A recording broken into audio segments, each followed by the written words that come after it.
So, are we ready for live stream? Okay, good morning, everybody. This is the West Yorkshire Police and Crime Panel meeting on 22nd of January, first meeting of this year. Can I welcome everybody for the very first meeting? It's been a difficult year last year, and there's so much uncertainty for next year. Fingers crossed, wishing everybody well.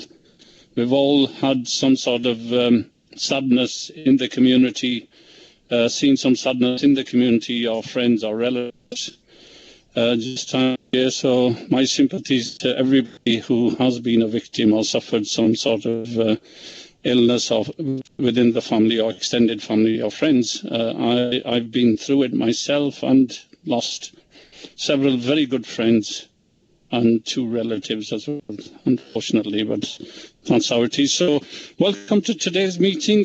First of all, I will introduce myself. I'm Councillor Hamid Iqbal from Leeds.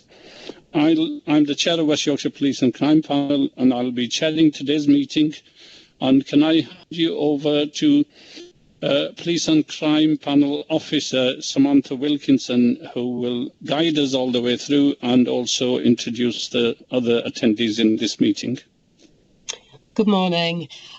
We've got from the panel, we've got Russell Brown of Bradford, we've got Carl Burke of Kirklees, Amanda Carter of Leeds, Richard Dunbar of Bradford, Roger Grasby, Independent Panel Member, Peter Groen at Leeds, Stuart Heppenstall, Wakefield, Mohammed Naeem from Calderdale, Joe Sykes, Independent Member, Mark Thompson at Kirklees, Sophie Whitaker at Calderdale. And then from the CSPs, we have got, I see that Councillor Lynn has managed to join us, so welcome to Councillor Lynn. We've got Michael Chury of Bradford, Derek Benn representing Calderdale, and Paul Money of Leeds. Okay, and do you have any team of yourself? And officers, there's myself, Samantha Wilkinson. We've got Sharon Fraser, legal advisor, and we've got Caitlin Beaver supporting the panel. We've got Simon Legit, who is live streaming for us, and we have Luke. Oh, I'm sorry, Luke. Your surname has just Luke Wyatt, who is the trainee solicitor, who is joined the meeting today as well. And I think we've got Lee Hamilton. I don't know if you mentioned, but I'll mention again. Oh, apologies, Lee. I did miss you off. Lee Hamilton from Kirklees. Thank you, Lee. Well, thank you very much, everybody. If you could, your live stream, so I'm sure there'll be some members of public watching this meeting. By all means, they're welcome as well. So we will do the formals. We'll formally start the meeting. Shall we start with apologies, Sam? We've had apologies from Masood Ahmed of Kirklees, from Tariq Hussain at Bradford, and Councillor Jackie Williams at Wakefield. And we've got, yeah, that's fine. Okay, so item 2. Can we go through the minutes of last meeting held on 11th of December? Is there any matters arising? First of all, any matters arising, and if we can say these are 2 accounts of the minutes of the meeting?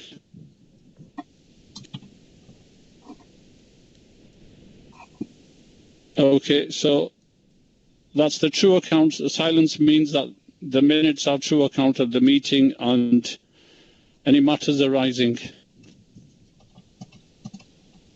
Yeah. Okay, thank you. Item 3, any urgent items to be discussed in the panel? We've had no agreement in the previous meeting, so there's no urgent items. Any declaration of interest? No. Thank you. So that leads us to item 5. The main, you will have all received the papers. That's Community Safety Partnerships, Assessing the Impact of the Police and Crime Commissioner.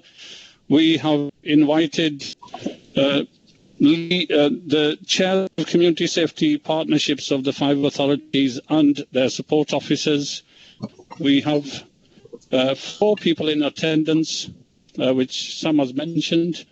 We've got Lee Hamilton, a representative from Bradford.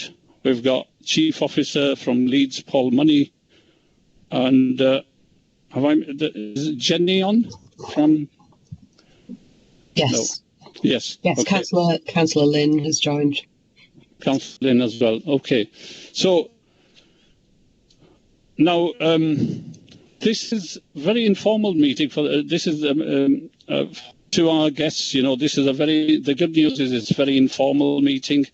We want to know how we can best work with your organisations, how in partnership, how we can best learn from each other, best practice, share items on agendas, urgent issues that we can share, discuss on panel, and vice versa. On each partnership, we have members of Police and Crime panel which sit on there as well and feedback to the Police and Crime panel.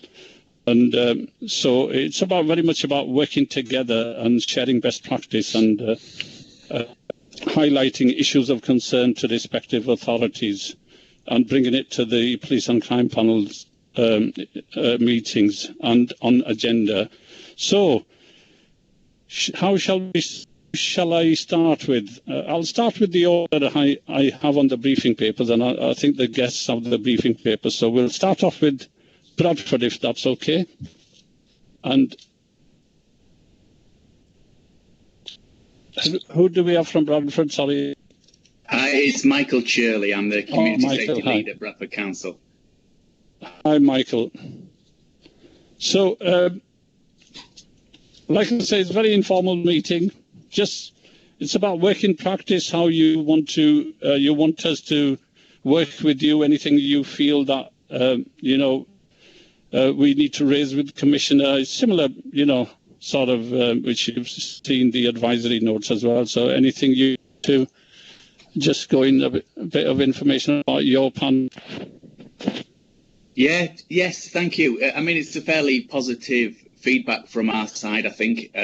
We have, attendance at the CSP board, sort of as and when required, certainly at least once a year from the PCC, which is really welcome. And I think, helps engage and motivate that board.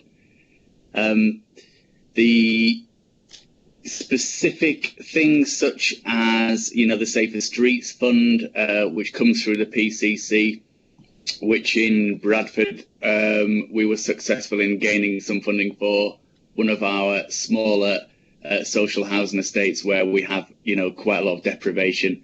And I've had to work very closely with the PCC and a project management team, Ian Yates in particular, to run that programme, which is currently ongoing at the moment. And the PCC have been absolutely excellent. The staff in the office have been absolutely excellent in making that happen. And it's a real partnership job between ourselves, PCC's office, and a big input from West Yorkshire Police. So that's been beneficial. And I guess the support coming in financially, is absolutely essential and really helpful, and we're able to direct that into the most relevant areas with what we feel is an appropriate degree of flexibility to be able to target it where it's going to be most beneficial and most needed. I think there's just those 3 key points I'd like to make initially. Okay, Michael, thank you. Well, thank you for rescuing us, because I think it was Councillor Jib who was supposed to come and he couldn't make it, and I think you've been asked to cover for last in the 11th hour, so we're very grateful for attendance. No problem. He's at some important budget meetings, I'm afraid, this morning. Okay, thank you. Thank you.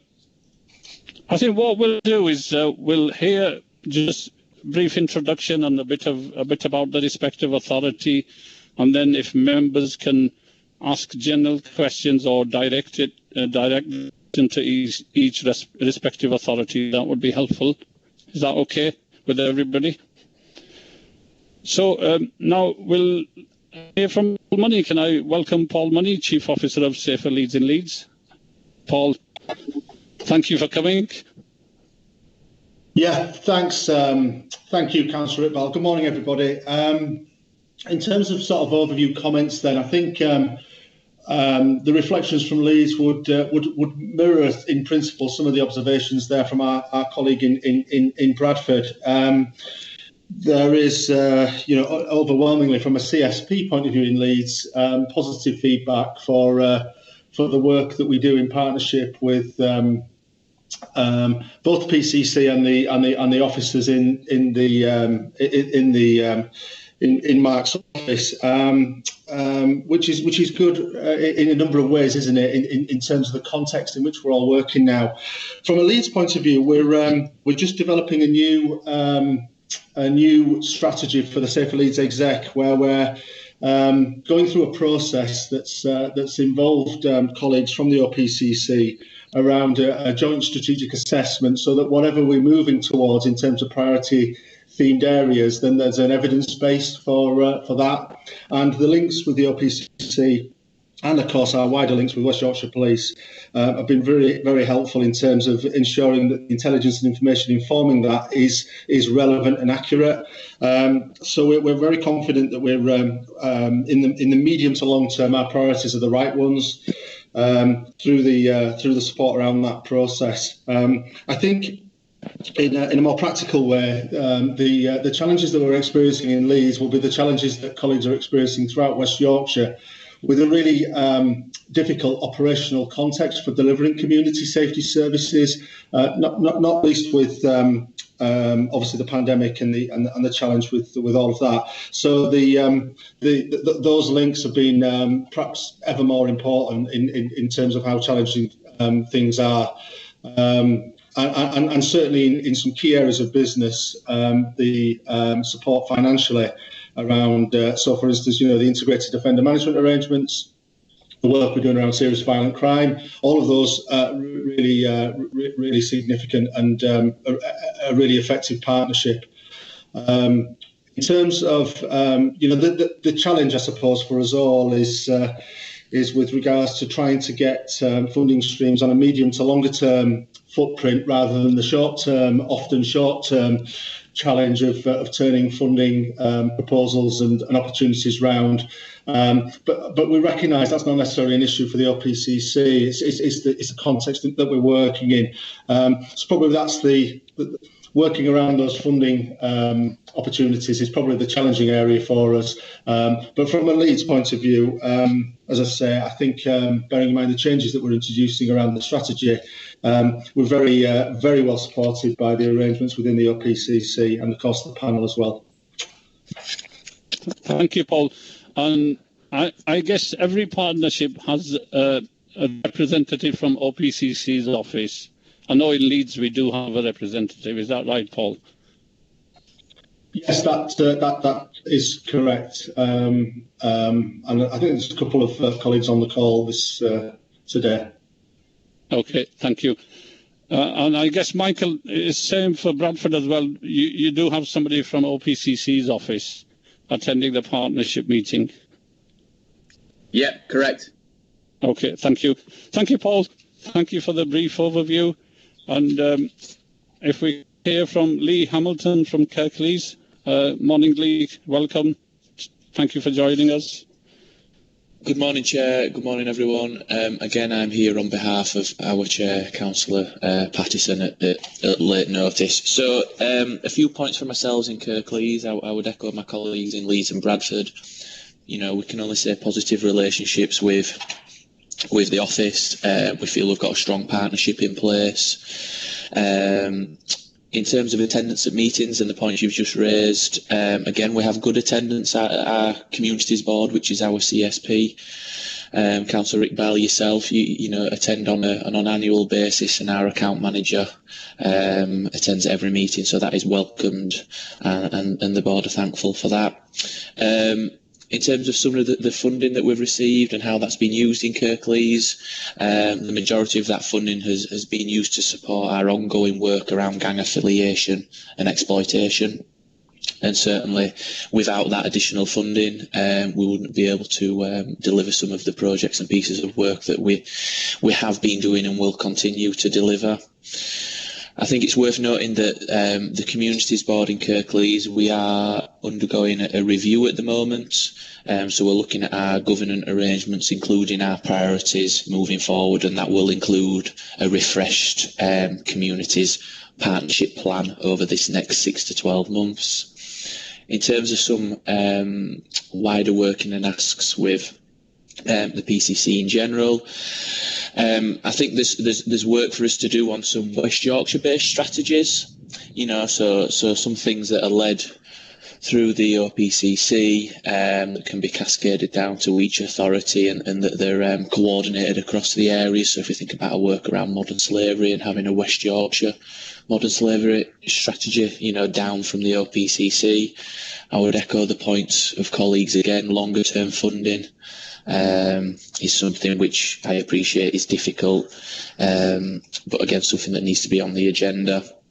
And then I suppose my final point would be just to raise, and again, everybody is aware of this, but the pressures the pandemic has placed upon CSPs and the partnership, and some shifting duties, etc., of staffing and resources. And one, just to raise that, but two, just to second the good work that's going on with the CSPs and partnership around the pandemic as well.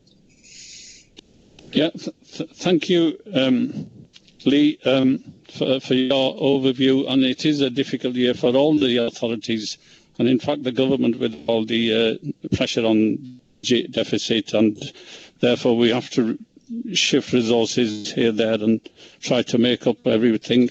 So can we ask the representative from Calderdale, is it Jenny?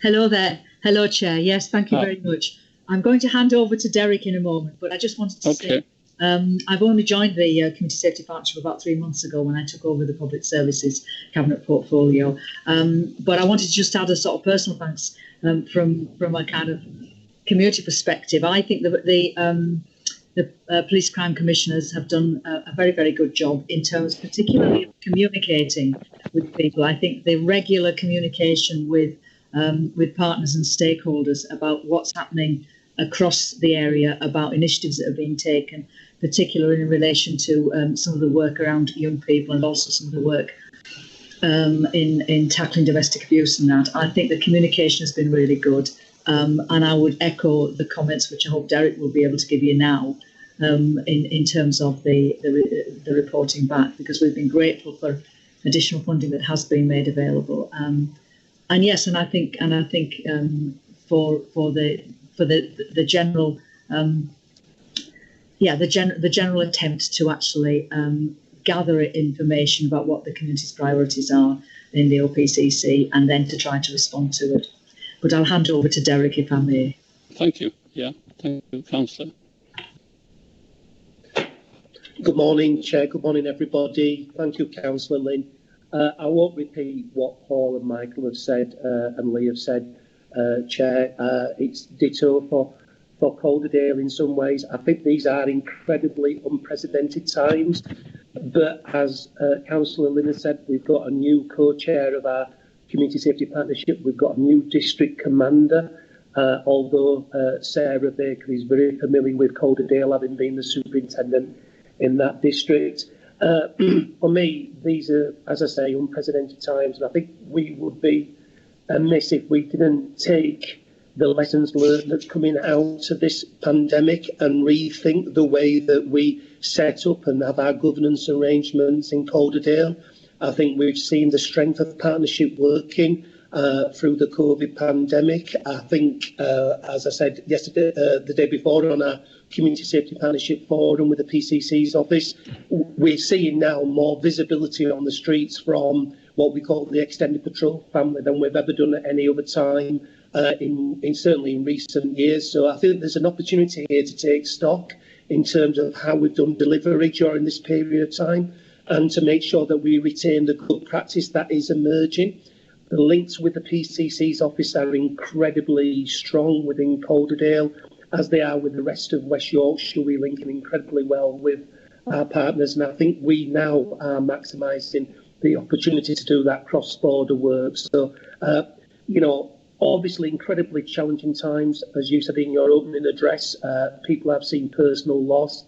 We're still not out of the woods, but I do see that there is an opportunity to learn from some of the good practice that is emerging and make sure that we take those lessons to heart and we change the way that we deliver to be a little bit more streamlined and a bit more effective. In other words, provide better value for money. And in terms of money, the contribution at the PCC's office is incredibly welcome, especially at some places like Calderdale, which in the past has probably not always benefited from Home Office funding. To have an allocation from the PCC's office does allow us to do that value-added work within the district. A good example of being that violent crime initiative that's been set up in the last 18 months. So I'll finish there, Chair, if that's okay. I'll just ask Councillor Lynn if I've not covered something that she would like me to do, but if not, I'll be quiet. Thank you, Derek. Thank you. Councillor Lynn, are we okay, or do you want to add anything further?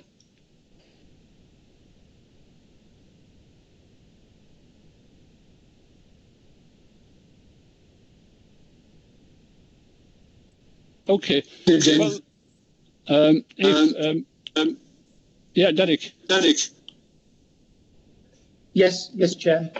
Okay, right. Okay, well, I think there could be an issue with Councillor Lynn's connection, but if she wants to come in afterwards, she's more than welcome. Can I thank everybody for the briefing? Just to say, for guests as well, we've got the Crime and Disorder Committee chairs joining us later on as well, in a similar format as yourself. Best we can work together. So thank you, and it's pleasing to know that you're all very supportive of the work of the Commissioner and his office.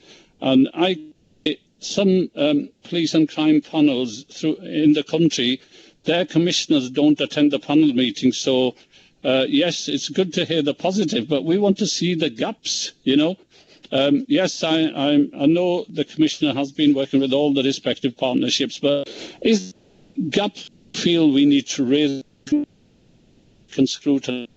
The comment box there, if you box, so if you only put your in there, put a Q, and then I'll excuse me, I can pick up to speak, and if colleague councillors do direct a question to a particular person, representative, they can do that. And whenever some colleague wants to respond or ask a question, if you put Q and you'll pop up, and I can ask you, give you the opportunity to speak. Yeah, no, it's very positive to know the working relationship between the Commissioner office. But do you feel, is there something we need to raise with the work of Commissioner? Any gaps, any information sharing, or any key priorities that have not been raised or missed? Anybody can come in. It's a general question for anybody, really. So, Michael Shirley here, Bradford, Councillor. Okay, Michael. It's not a new point, but I would echo the point Lee made about the potential for joint working in West Yorkshire. In terms of the police, obviously they're a West Yorkshire force anyway. And then we have 5 different local authorities. But perhaps, some joined up approach, particularly on some issues, not only provides economies of scale, but it enables, probably a bigger impact on our shared problems. We all have, pretty similar crime in a lot of ways. So I think, that's a potential route, especially with devolution, etc. Thank you, Michael. Anybody else? So can I just open up for discussions then? We'll have some comments from colleague councillors, and from the guests you can come in.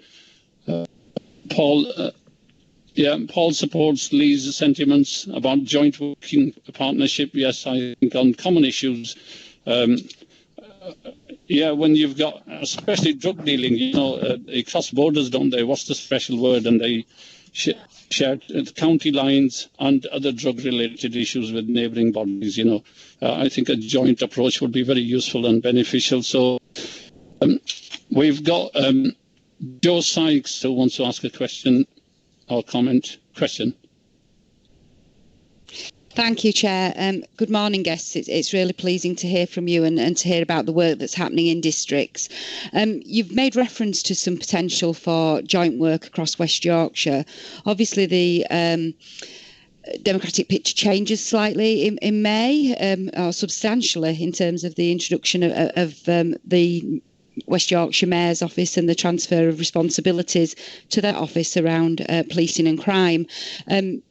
I just wondered if there were other areas of joint working where you feel that we as a panel could be promoting that and encouraging the PCC to take that forward. We'd be very interested to hear that. And obviously, our role on the police and crime panel is to ensure that we're getting the best for the people of West Yorkshire. So if there are things that you need us to push and promote, we're very keen to do that. Thank you. Okay, it's Paul Money here in Leeds. If I come in on the back of that point and maybe reinforce the issue, if it needs any more reinforcing, that colleagues have already raised. I think some of the developments that seem to be emanating now from within the OPCC around work, for instance, around tackling serious violent crime and the serious violence reduction strategy, I think there's the emergence there of models of working that I think will stand us all in good stead. I think they need developing, and I think that there's a responsibility in terms of that development on people like me as well as anybody else. So the engagement and the work on an agenda like that is progressive, but I think there's work to do. And if you think about the context of serious violent crime and often the impact on young people and often the influence of organised crime groups on that type of activity, it genuinely does know no boundaries. And so the reality of working across that broader geography and working in a more integrated way is ever more important and will be. And I think some of the democratic developments that are coming down the track will help us in terms of that endeavour. I hope that's helpful and maybe puts some context around hopefully Joanne's point. Yeah, thank you, Paul. Definitely. We have Councillor Peter Gruen who wants to ask a question. You can direct it. It can be a general question or to a particular representative if you want to, Peter. Okay, thank you, Chair. Good morning, everybody. I've got two questions. I'll direct the first one to Paul, but others are very welcome to come in. I'm wondering, Paul, from your perspective, how effective working on the ground with ward councillors and communities has been in the past 12 months, and in particular, whether you can see any impact from new recruited police officers, which the Chief Constable tells us have come on stream. And the second question is for all of you, really. Are you anxious that in the next 6 to 8 months there could be a slowdown in activity as everybody's preparing for the democratic change to a mayor? And how are you trying to address that? Thank you, Peter. So, Paul, do you want to respond to Leeds' perspective? Yeah, I think it's Councillor Gruen's question around sort of the practical sort of implications of this strategic work and how that's manifesting itself locally in terms of delivery on the ground, so to speak. I think Councillor Gruen, the honest answer to that question is we in Leeds perhaps 12 months ago had a bit of a challenge around partnership working, not so much related to the OPCC arrangements, but had challenges in terms of partnership tasking and issues that I know you and Councillor Carter are very, very, very familiar with. And I think that that was an issue that we needed to get over, linked to GDPR and arrangements whereby we were able to maximise, I think, the value that local councillors and local networks can provide. So there's a little bit of context for us in Leeds to consider. I think hopefully having worked around those issues, my sense of the working relationship, particularly with colleagues in West Yorkshire Police, is that it's a very, very strong one. It should be, bearing in mind, in my case, where I came from, but the relationship that I see with colleagues in West Yorkshire Police, particularly at the neighbourhood policing team level, is a good one. I'm not necessarily as well cited on developments in terms of additional resources and the increasing policing footprint to comment definitively, other than to say our working relationships, I think, are strong at the strategic and hopefully, Councillor Gruen, at the local, which was evidenced in some respects by how we managed the local issues that we were presented with maybe 12 months ago. So I think the arrangements are strong. I think the focus on the partnership strategically and tactically on the ground, I think there's a read across, and I think other than the tremendously challenging demand profiles that we're all wrestling with at the minute, and the ways in which we can deliver services from risk assessment points of view related to COVID. I think all of those things are factoring into making things challenging for us, but I think we're making a really decent fist of it from where I can see it, and the value of local networks and local members is in some respects never more important than it is now. Is how I'd respond initially to that. Okay, thank you, Paul. Thank you. May I just come back and say, yes, sure. I know we've got Councillor Barry Anderson on the call, who chairs our scrutiny board, and perhaps we and other scrutiny boards ought to be looking at the added value, the added impact of new police officers. Peter, Councillor Barry Anderson will join after this session, but we could perhaps raise that point. Sorry, I thought he was on the call already. No, I think they've got a separate invite after this meeting. Is that right, Sam? Yeah, I remember. So, Paul, thank you. Yes, I don't want to embarrass, but Paul does have stronger links with Leeds Police, being a former divisional commander recently for Leeds. So, very beneficial contact to work in partnership with police and Leeds City Council. Okay, does any other to respond to the broader point of Councillor Gruen? We'll go on to the next question from Councillor Stuart Tunstall. Thank you, Chair. Would you like to highlight any positive work that's been done in the last 12 months with regarding projects that with other partners over drugs in all our districts in the West Riding? I hope that you understand that all areas are affected by drugs, and I would ask our guests if there's anything been done in the last 12 months with partners, including the police, to combat the adverse effects of drugs. Thank you, Chair. Okay, so it's a general question. Anybody can respond if they want to. Councillor, at the risk of maybe coming in when other players want to speak, I think that's an incredibly relevant question for us all. There's a range of priorities, isn't there, that are challenging us all across West Yorkshire in terms of community safety. I'll speak for myself now and say that I think the most significant one is the impact of the supply of illicit drugs in our communities, because the impact of that manifests itself in so many different ways, and is such a threat to some of our communities. And I think our efforts in terms of tackling that particular issue are significant. In Leeds, what I would draw a link to in terms of, specifically then, where are the benefits?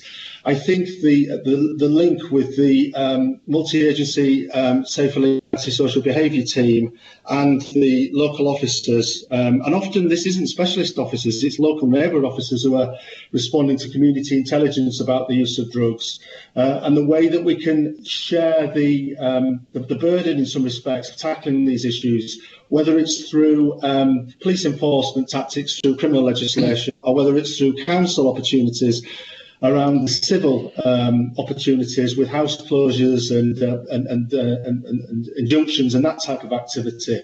And then overlaid on top of that, obviously we've got our work in terms of disrupting serious organised crime, and much of that is underpinned by drug use, and much of the gang issues and urban street gang challenges we've got are linked again to drugs. That I think the way that we're coming together to do that is an effective use of our resource. I suppose the challenge for us, in my opinion, is to think about this issue from a public health point of view, and think about a public health approach to dealing with some of the issues that we're experiencing in our communities. So for instance, if you look at how the public health approach to alcohol misuse, tobacco misuse, if you think about how that's worked over many years now, I think there's more to do in terms of the overarching drug issue around the public health approach than maybe we've been able to at the moment. But in terms of operational activity on the ground, there's no shortage of demand for us to deal with. But B, we are working in a coherent way, hopefully in the manner I've described. And I'm sure my colleagues might have other descriptive terms for the teams that they've got, but I'm certain they're working in the same way. In fact, I know they are, to tackle some of the issues in the way that we're approaching it. Thank you. Thank you, Paul. I know we had a debate and discussion on the work you're going to do on alcohol, substance and drug misuse and drugs as well, because I think they're the root causes of a lot of crime, and especially drugs. It makes your heart bleed when you see 15-year-olds to sell drugs because they make good money, and all these cannabis farms, and it's very common in all our neighbouring cities. So I'm pleased to mention that other day we had a discussion, and you're doing some work on that in our partnership in Leeds. Councillor, yeah, Lee from Kirklees. Just to follow on from my colleague from Leeds, I think it's a good question. I think it comes up in our perception surveys as well, constantly around drugs as well, and what makes people feel safe or unsafe. I would say that each area, and certainly in Kirklees, we have a number of operations, so regular operations that involve the partnership to tackle the issue. We could always do more, but the operations, involve police, licensing, substance misuse services. And I think what's pivotal to that should be mentioned is the police intelligence portal. I think that's well used by partners across all CSPs, and really gives us that base to start to tackle some of the work based on that intelligence. And the term county lines has been mentioned a number of times through the portal and other means. I don't think we're more aware now and active around county lines than we've ever been across the CSPs and the partnership. And if we think about our work that we're all conducting, whether that's prevention-based work in schools at an early age to raise awareness, some early intervention measures that we do, whether that's through mentoring, young people at risk, down to the enforcement work through Operation Gemlock and others. So it's kind of hard to give a specific example apart from, we have regular operations at night times, daytimes, actions with partners, along with our work of county lines. Thank you, Lee. I know it's been flagged up on this forum with the Chief Constable and the Commissioner previously in one of our board meetings about drug dealing and youngsters, and I said, look, we're doing as much as we can, but it needs to be a joint approach, authorities and schools in partnership like this. It's not only police responsibility, especially when it's youngsters, there's more to it. So I'm pleased to mention that to all the respective partners that there is work going on. Anybody else want to speak?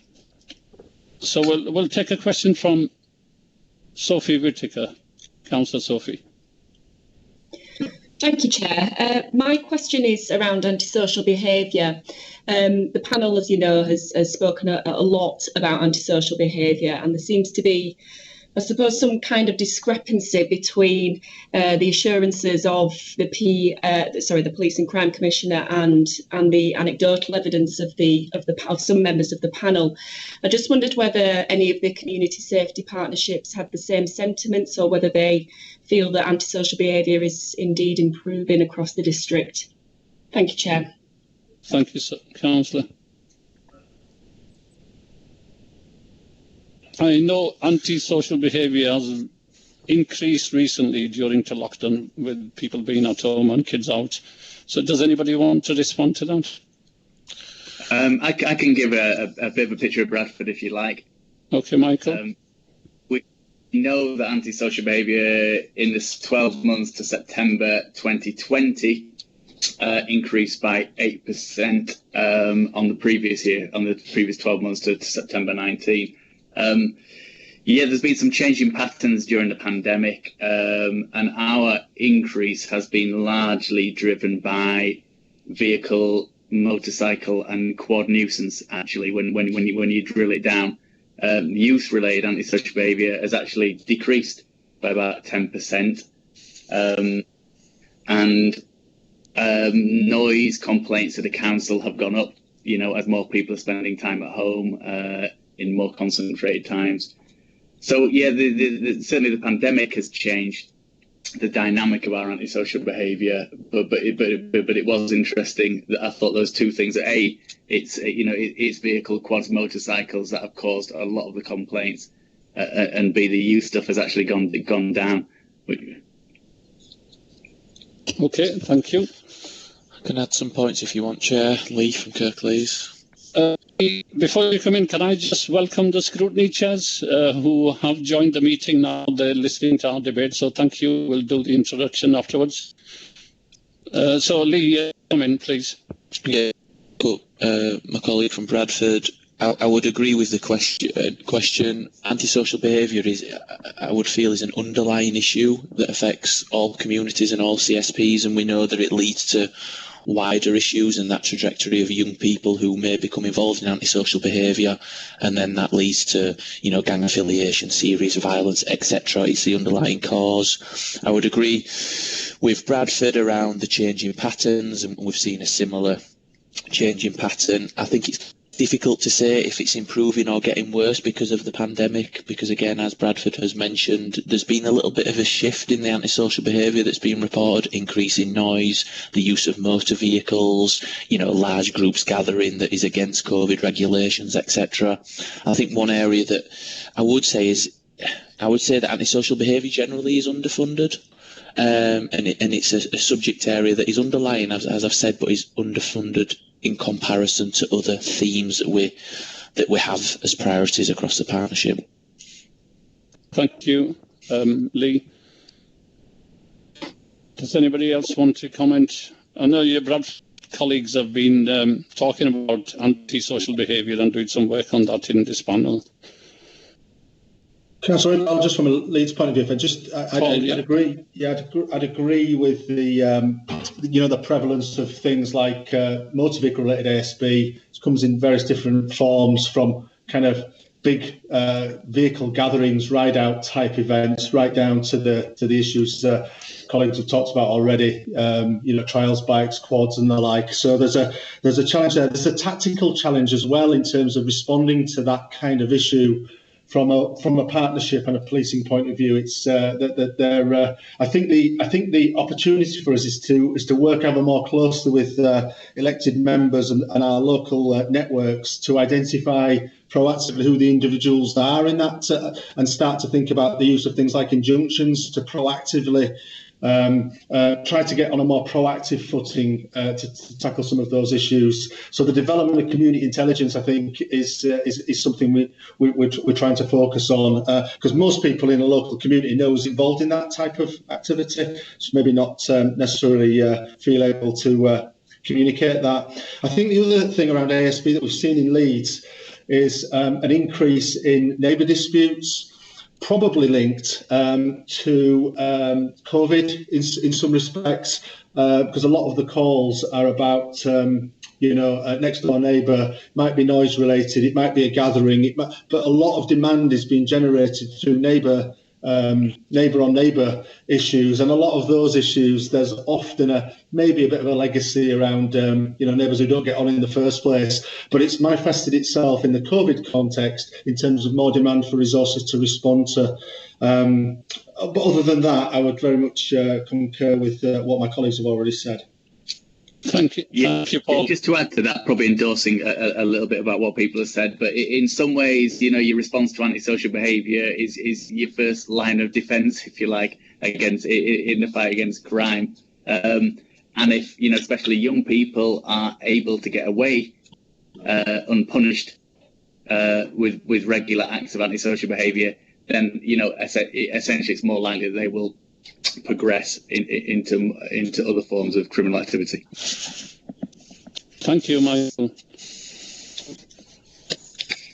Does anybody else want to talk on this, ask a contribution on this subject? Yes, please, Chair. Can you hear me? Yeah. Is that Russell?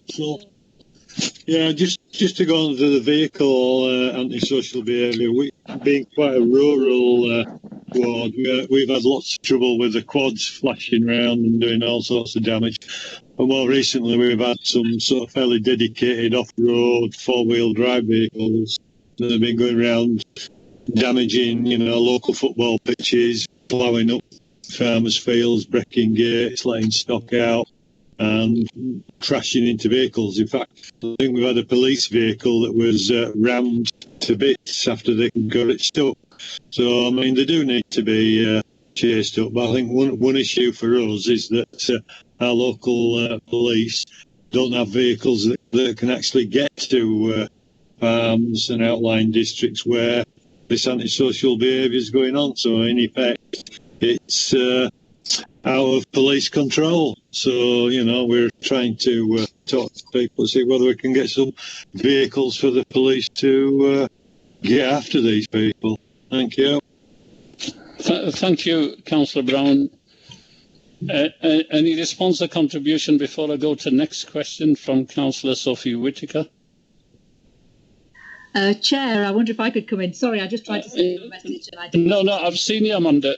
Is it Jenny? Do you want to come in? Yes, I did just want to come in. Yeah, sure. It was on the question of antisocial behaviour. I think one of the features that many of us will have noticed during the pandemic has been the fact that there's had to be a virtual stop for much of the past year on activities that are targeted at engaging with young people. Youth clubs such as they are have been closed. A lot of sports activities have been able to take place. Even some of the outreach work, we have managed to do some outreach work during the pandemic in Calderdale under certain circumstances. But I think my worry is that the feedback that I get, and I do sit on the board of a youth project in community youth project in Calderdale. And the feedback that we get is that there are really high levels of frustration and boredom amongst many young people in our communities. And let's just hope that the kind of the stop that's had to be put on a lot of activities that would positively engage young people, that will be lifted fairly soon. Because otherwise, I think looking into the future, there's no doubt in my mind that one of the legacies of the pandemic is going to be numbers of young people that have just kind of lost their way majorly. Thank you. Thank you, Councillor. Very much agree with your sentiments. People get agitated at home, even elderly people, more neighbourly disputes. I've got 2 phone calls from my constituents having aggravation with neighbours, and it's all because of the pandemic. They're all at home, bored, and youngsters, they're hyperactive, and obviously it's a difficult time. Any other comments on this item? Just one final one, Councillor. It's Lee from Kirklees. Hi, Lee. Along with the prevention work we would do with young people, we've also faced difficulty because of court closures, etc. So that higher end work as well with those that are regular perpetrators of antisocial behaviour. We've struggled with maybe housing evictions or getting into court to put measures in place. So that's been a pressure on CSPs and partners as well. Okay, thank you. Okay, we'll move on to Councillor Whittaker for a question. Sophie. Chair, I've just asked my question. Thank you. Oh, sorry. It's Councillor Carter now. Thank you, Chair. Good morning, everybody.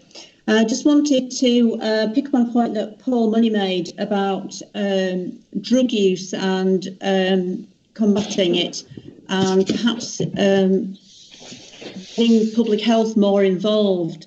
Following the success of tobacco use, and we're really failing universally with drug use, aren't we? So it would be an innovative way to try to get public health to tackle this. But what I really wanted to ask was, and this is directed at Paul, but anybody else feel free to join in. Leeds currently funds 50% of a number of PCSOs, which is under threat at the moment in the budget coming up. What effect would it have on Leeds and indeed the wider of West Yorkshire if we were to lose these PCSOs?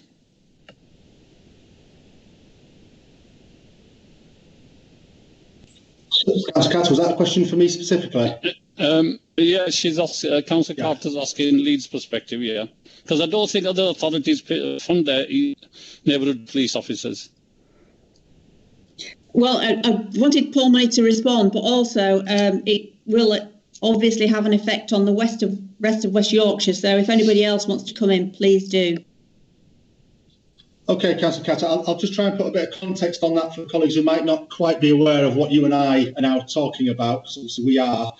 Currently, Leeds City Council uniquely now funds an additional uplift of PCSOs that sit, if you like, on top of the core group of PCSOs that West Yorkshire Police and the OPCC from a funding point of view, West Yorkshire Police from an operational decision point of view, deploy across the 5 districts.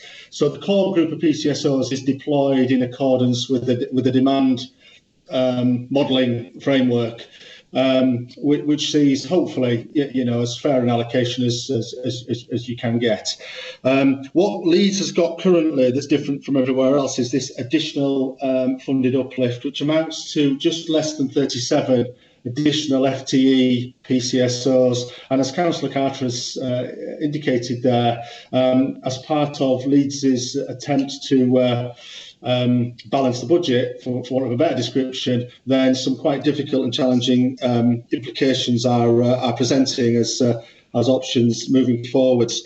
The honest answer, Councillor Carter, to the question is one I can't answer in full, because obviously some of this will depend on what West Yorkshire Police and indeed the Office of Police and Crime Commission decides to do. But in this sense, the reduction of 50% of the funding for those 37 or so PCSOs clearly would potentially at least result in a halving of that footprint, so down to about 18, assuming that the police and the OPCC retain their element of funding for those officers.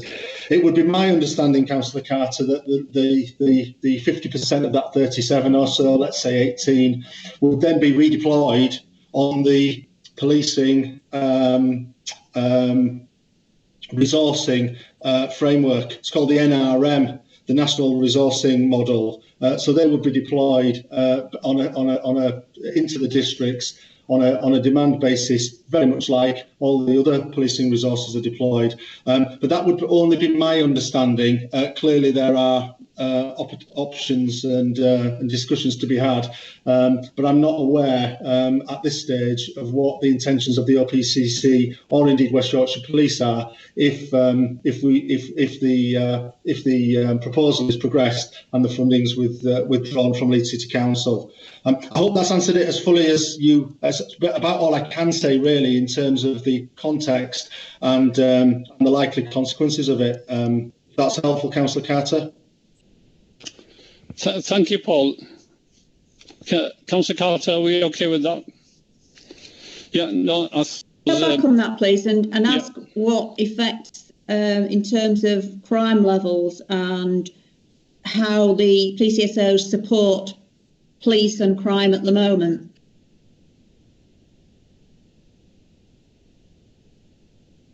Well, what I would say about that from a Leeds point of view is what it essentially would do is it would very much bring Leeds into line with the other 4 districts who don't currently fund or benefit from, as far as I'm aware, any uplift in PCSOs that's funded through the local authorities. There are other partnerships that are in existence across West Yorkshire that do support funding for additional PCSOs. So, for instance, Metro, who work across a broader footprint, obviously, than just Leeds. You also see partnerships developing in terms of work with children's services around schools, potentially as well in locations of high footfall, so shopping centres and that type of thing. So there are some other models of partnership support for PCSO arrangements, but in a sense, in terms of Leeds, what would happen as a consequence of that proposal around the saving would essentially bring Leeds into line with what's already happening in the other districts. Thank you, Paul.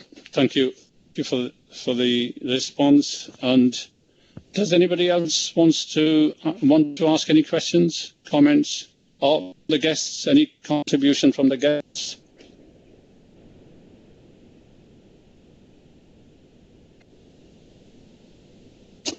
Okay, I think we've all exhausted our questions. Is there anything further that our guests, the CSP chairs or representatives, want to add on any item that has been in discussion or anything that has been missed?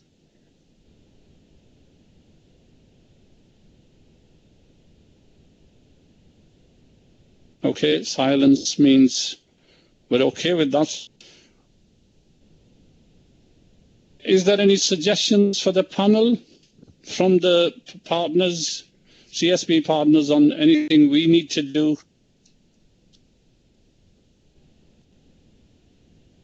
Or better, we can support you or scrutinise the PCC. Okay, I think concluded all the questions and comments, and we will finish this item. And can I thank all the guests who have attended today to our meeting? That's Paul, Lee, Councillor Jenny, Derek, and Michael. Yeah, so can I thank you for attending? Thank you for making the effort to join and share your vision with our panel, and how best we can work together in future, which we will continue to do so. We will continue to do so. So we will. Yeah, sorry. Does somebody want to come in? Chair, I just want to the principle. Do we need to do an agreement on that? Yeah. So of engagement.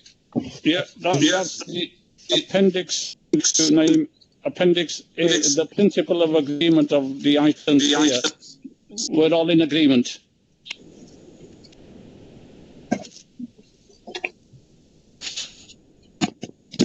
So we're all happy to sign up to the principles of engagement. Yes, we've got. So silence means, and Joe has responded, so we all agree. So we will conclude this item. Can I thank the guests? We will be discussing with the Crime and Disorder Scrutiny Committees we've got online. You are free to stay or free to leave. It's up to you. But thank you for attending, everybody. Paul, Lee, Jenny. Yeah, thank you very much. Thank you.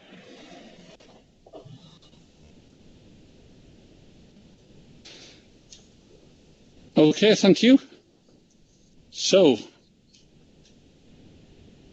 sometimes it feels like you're talking to yourself. So can I welcome the Community Crime and Disorder Scrutiny Committee chairs? And I believe we will have Councillor Nazim Azam, Chair from Bradford.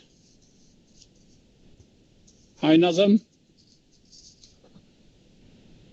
Mustansir, anybody from Bradford? I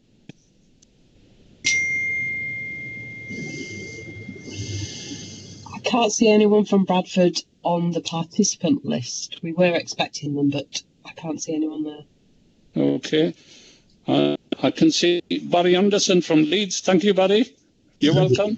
Thank you. And Calderdale, have Councillor Robinson. Yes, hello, Chair. Thank you. Hi, welcome. Thank you, Councillor. And Alex Hunter. Do we have Alex with us? Hi, Chair. Yes, I'm here. Thank you. Thank you. Okay, so we will start deciding if Bradford colleagues do join us during the meeting. We will welcome them, and perhaps if I miss them, you can prompt me. I've done the introduction of the team from all the respective community crime and disorder scrutiny committees. So in terms of the order paper, if I could ask Councillor Robinson to start off with an overview of the work you do. You've seen the information leaflet sent Samantha Wilkinson. So in line of that, if you could give an overview of your work you do and how we can work with you. Yeah, sure, Chair. Well, first of all, thank you for having us at this meeting. It's a pleasure to meet you and everyone in this virtual environment. We met as the Crime and Disorder Committee on the 26th of November, and that session was mainly to appraise the prevention and enforcement of the restrictions, of the COVID restrictions. And we had attendance from the police, we had representatives from the council, indeed Derek Ben was there, who was absolutely great. And that session really outlined how the council, Calderdale Council, have great partnerships with the police. The police have implemented the Gold Command structure within Calderdale, and it was clear to me, I mean, if you took the uniform off the police, I'd be confused which one was a council officer and which one was a police officer. It was that great. The communication is absolutely superb. And we had questions about resourcing, we had questions about, obviously, about the 4 E's relating to COVID. I asked a question about the possible duplication of resources at a council and police level, but it appears that that's not a problem at all. So that was absolutely superb. We've also had some discussions with Leeds about fireworks. Now, I did a go to Leeds' scrutiny session about fireworks, so I would invite possibly the Leeds scrutiny chair to discuss that if he should so wish. But yeah, no, it's been very productive. So that's it from me, but I invite questions through you, Chair, if you deem that's it. Okay, thank you, Councillor Robinson. Can I invite Councillor Barry Anderson from Leeds? Thank you, Chair. You've seen the paper, hopefully, that's been submitted by the responsible officer, Rebecca Atherton, in Leeds.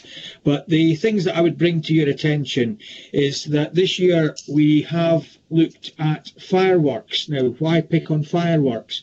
Well, we have been working with some councillors in Bradford to try and see if we can find a policy that both authorities can work with, and there is no reason why that couldn't be expanded out to the wider West Yorkshire area. But we have been working with some councillors in Bradford to try and find a way forward.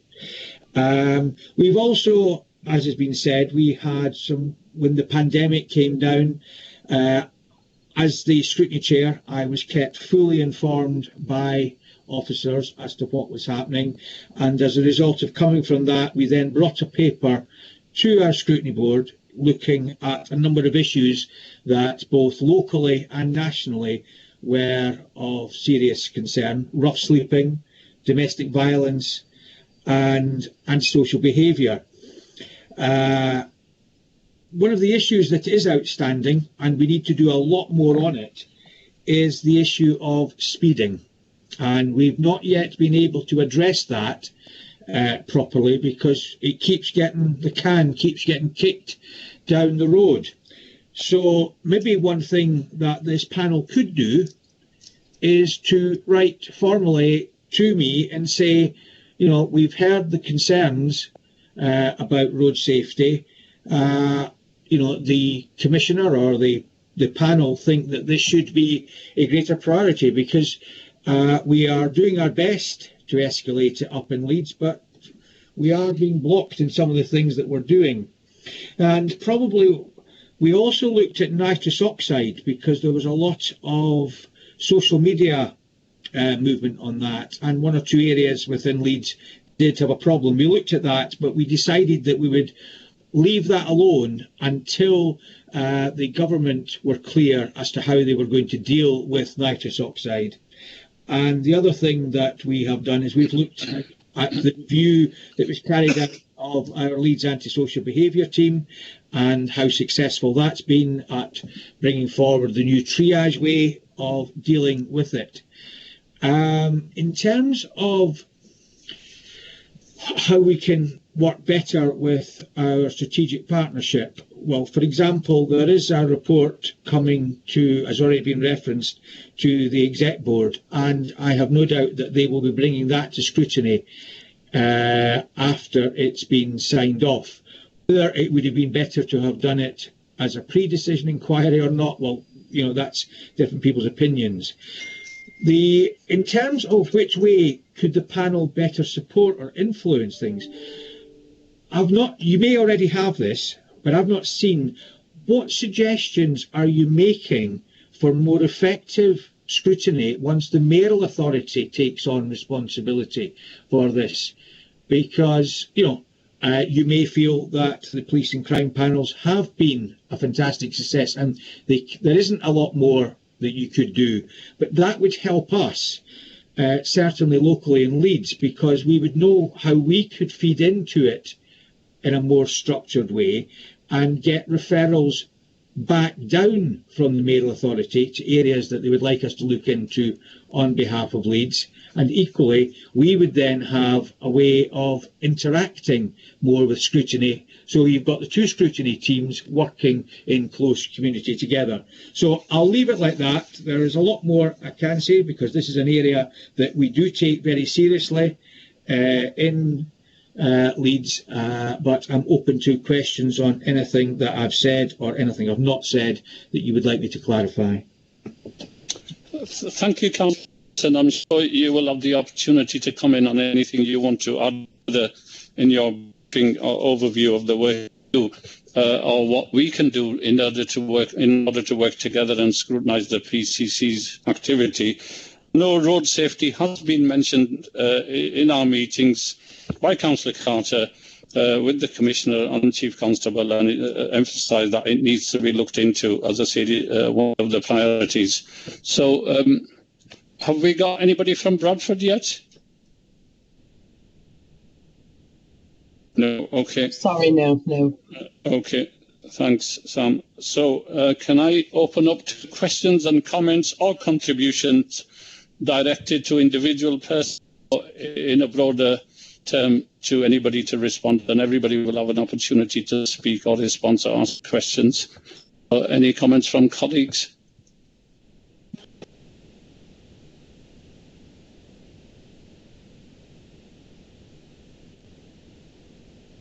Okay, there might be some more messages. I just want to... No. So you can have an easy ride, Barry. No, I think you've got a comment from me in the chat box. Right, okay. If you look. Yeah, I was trying to scroll up, but I couldn't. Right, Councillor Gruen. And Thank then you, Chair. Amanda Carter, yeah. Hello, Barry. Hello. I just wanted to pick up the point you made about scrutiny or more scrutiny of whoever takes on after the mayoral election, and to share with you that as a panel we have decided to write to the Home Secretary about those issues. It's clear to those of us serving on the panel that our areas of influence are quite limited, and that on a purely non-political basis, but on a structural basis of holding the post holder properly to account across various functions they exercise, it would be beneficial to have more transparency, more openness, and more ability for the panel to scrutinise in more depth. So I hope you welcome that. 100% welcome that, 100% without reservation. Thank you. And Councillor Carter wants to ask a question. Thank you, Chair. Morning, Barry. Morning. I just wanted to, we discussed speeding earlier on in our private session, but I wanted to pick up on what you mentioned about speeding, which affects the whole of West Yorkshire, not just Leeds. It is something that we frequently raise with the Police and Crime Commissioner, and it is one of his priorities. One of the frustrations as a local councillor, I find, is the West Yorkshire Speeding Partnership, who don't have any elected members on, have representatives from all the authorities, officers, and they have police and fire, and I'm not quite sure who else they have on. But we're always trying to put pressure on them to re-look at the way they deploy speed cameras, because there seems to be no rhyme or reason to it. So that is just one element of our frustration. The other is, how are you progressing it in Leeds in terms of trying to reduce the speeding? Because it seems to me that it's getting worse and worse, not just here, but all over. It must have been well over a year ago we had a meeting in Scrutiny to look at this, and if I remember correct, I think it was maybe even Councillor Gruen that raised the question first of all, along with Councillor Truswell, and we invited the police in to talk about it, and the police turned up in good numbers. You know, we had a good selection of senior police officers who came along to give their views. The problem appeared to be that the relationship between Leeds City Council officers and the police officers, there were gaps, and more needed to be done in terms of working together. And did they all both have the same objectives at the end of the day? For example, on speed limits, that is, by its very definition, the limit. That doesn't mean that travelling at 30 is the safe speed to travel at a particular time, and we've got to get points like that across to people, that is the maximum speed people should be considering. But also they need to consider the fact that they've got to brake as well, and what's going to happen. We also need to look at, you mentioned about cameras, one of the issues we need to look at is how we go about actually deciding where they go, and who is it that has the say, because officers tell me that they put forward recommendations and in a lot of occasions they get turned down because it's based on, at the moment, killed and seriously injured. Well, I don't think there is anybody here who would argue that what we want to do is protect anyone from being killed or seriously injured in the first place. So we've got to look at what measures and steps we can take. Now, to help and support this, Leeds City Council have got to look at the placement of speed indicator devices. At the moment, it is not one of the tools in their armoury. They should be putting more of them out. That would then collect the data. That data could then be passed on to the West Yorkshire Partnership to show where there is speeding at a local level, and that surely would provide greater evidence for people to see where either mobile speed cameras should be put or where more permanent cameras should be put. But the other problem that we then have is that the police feel that they do need, and I don't dispute what they're saying, they need a clear line of sight because they've got to be visible at all times. And again, some of the roads that we do have problems on in the city don't often lend itself to some of that. And it's how you would have lay-bys built so that the police could sit in them. But that's more of a partnership thing. That's the thing we've got to look at. We've got to also explain more on the schools side of things to get it at an earlier age. We've also got to, and I apologise to anyone who I'm about to upset, but we've also got to look at the cycling community and how we can give them better education as to how to go about their business on a day-to-day basis and the impact that they have, and also making it very clear the hierarchy of pedestrians, cyclists, cars, etc., etc. So we're looking into it. We've been trying to have more meetings, but we keep getting put off in leads. And someone like Councillor Gruen, for example, is always on my case asking me what I'm doing about it to try and get it done. And we've got a meeting planned for later on this year, but it's too late because it's just not been seen as necessarily a priority by some council officers. Thank you, Barry. And I very much agree with you. You know, often when you raise an issue, especially speed cameras or speed bumps with the highways or the police, and they say we don't have stats to support that, and you as local eyes and ears in the community say, no, we know, residents tell us, but they won't listen, and they have to wait for an incident or a tragedy before something can be implemented. That's how it works. And in terms of cycling, I get a lot of complaints representing city centre that cyclists ride on pavements and precincts, and something needs to be done about that.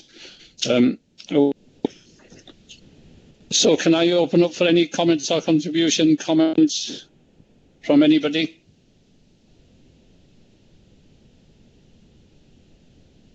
Chair, could I just comment on what Councillor Anderson said in terms of speeding, because I do think it is very important and goes beyond Leeds.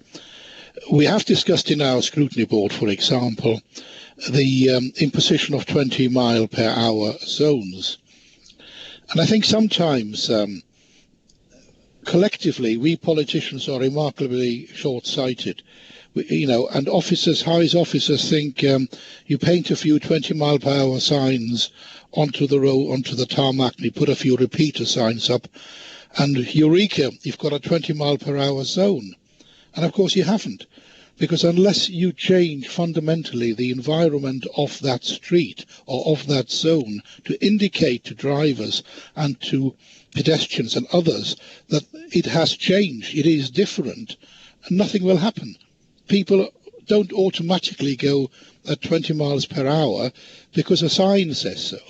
So I think there's a lot more collective work to do, as Barry and yourself have just said, between council departments and the police and others in order to bring about real and proper change. Yes, very true. Yeah, often the signs are maybe, or people don't take use of them.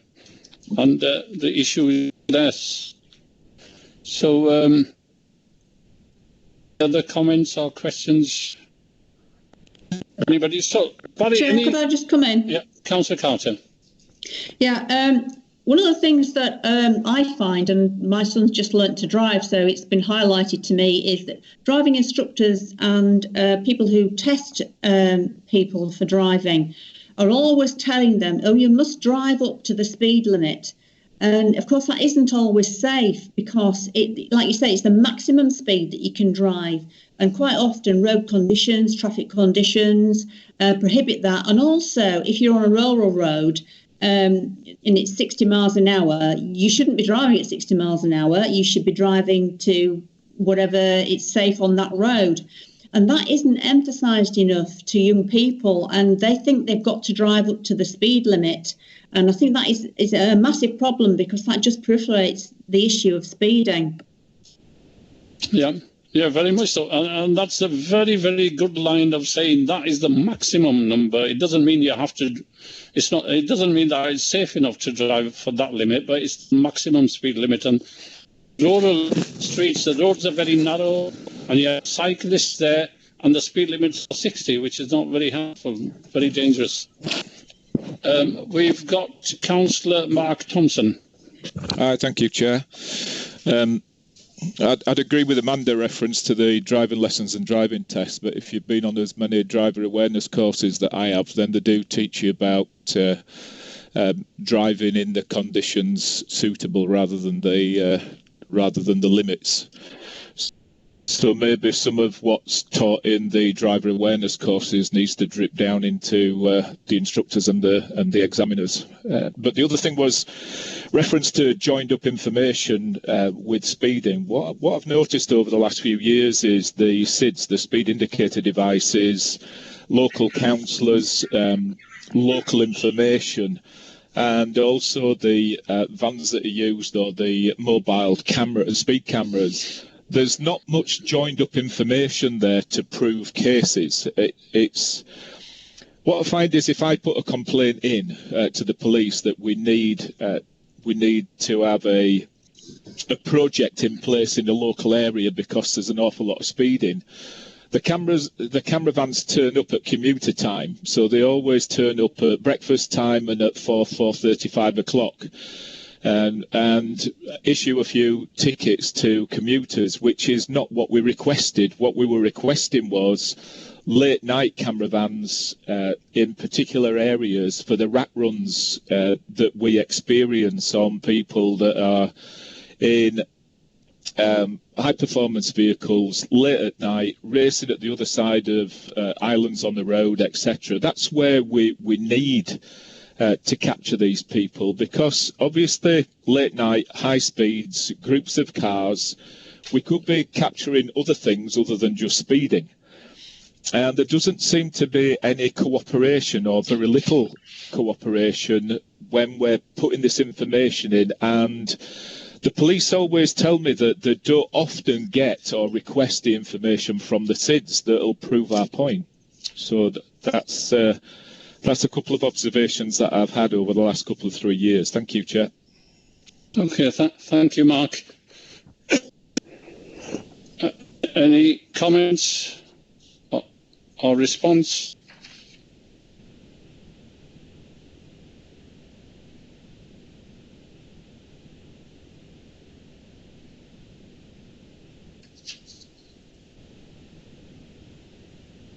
So okay, so we're near to conclusion then. Barry, and is there what support can the offer to make sure that PC is aware of any local concerns and where possible to ensure that they are addressed? Well, as I said, and Councillor Gruen answered my question, I do think we need to work out how let's say May 2021 for now, but who knows when the elections are going to be, but that when the mayor takes over, that we do have in place for their deputy mayor suggestions as to how scrutiny can be done better in West Yorkshire. I was careful not to try and make any implied criticism or otherwise of the work that you've all done, but we do need to up our game. We do need to up our game, and we've got what we've got. You've got what you've got. There are some people who would hark back to the days of the old police authority, and there are some people who've seen it and improved. But I do think we need to work together. I do think we need to have more of a two-way conversation. And I said the same last year when I was here. Maybe it would be better if we had this discussion at the beginning of the year, so that we could maybe come up with some joint initiatives that you could ask me to look at it locally and then feed in to the more West Yorkshire level. And so you can then take the strategic approach at a West Yorkshire level after me and my colleagues from the other authorities doing some of the legwork locally, and so you get the strategic information back again. So if you then fed down to us and said, can you look into this year, and I can then take that to the scrutiny board and we can get buy-in, That would be one way of doing it. And equally, if we were able in turn to be able to send through to you things that we think need to be looked at strategically. The example I would give you there is fireworks, where I've come forward with it. It was actually Councillor Robinson and Councillor Carter that brought the fireworks to my particular scrutiny board, because it's a particular issue in certain parts of the city. So, and that's why we worked with Bradford, and Bradford welcomed us. We even sent one of our members of scrutiny across to a Bradford scrutiny meeting. So it shows you that it's possible to have joint working. So I think if by just working together, if we could work together in terms of having more informal chats, more times like this, invite us twice a year even to come along and see how things are going and give us advice as to how we can do things to help you. At the end of the day, you want to help me and I want to help you. And, I think we've got to have more conversations, and we need to make clear to the Deputy Mayor that's going to be taken over, this is the way that we, who have a little bit of knowledge about this subject, think that scrutiny could and should be done to benefit the citizens of West Yorkshire. Barry, very helpful, and we agree with you. And we appreciate your commitment of coming every year to the Police and Crime Panel meeting, and also we're grateful that Alex Robinson turned up as well.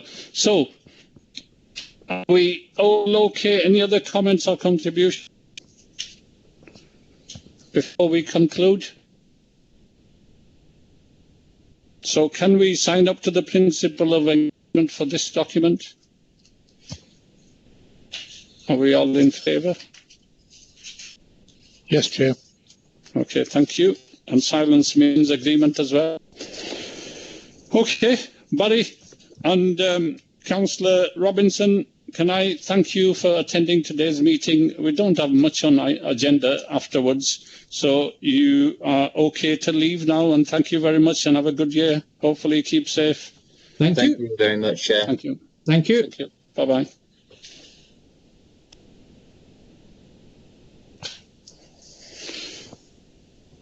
Okay, so that takes us on to next item, which is published key decisions.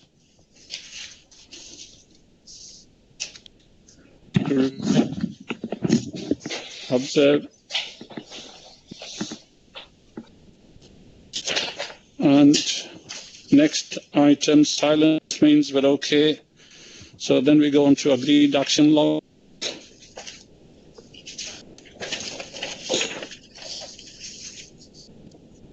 So, like I said in the private, there are some items that Sam needs to Kelly about, which will be followed up. So that's item 8. Yeah, all okay with I'll that? get this updated as soon as possible. Okay. And then the forward agenda. So we've got dates of future meetings, which we've discussed in earlier meetings, so we're all okay with that? Yes, some additional items for the March meeting. We've got delivery quarterly performance report that'll come to the March meeting. Okay. And possibly a paper on road safety.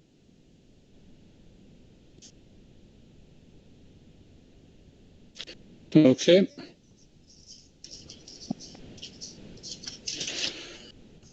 And we've no complaint as yet? We've no recorded complaints at the moment.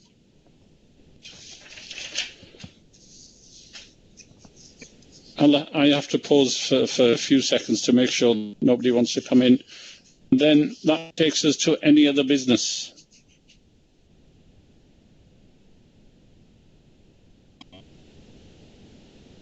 We're okay.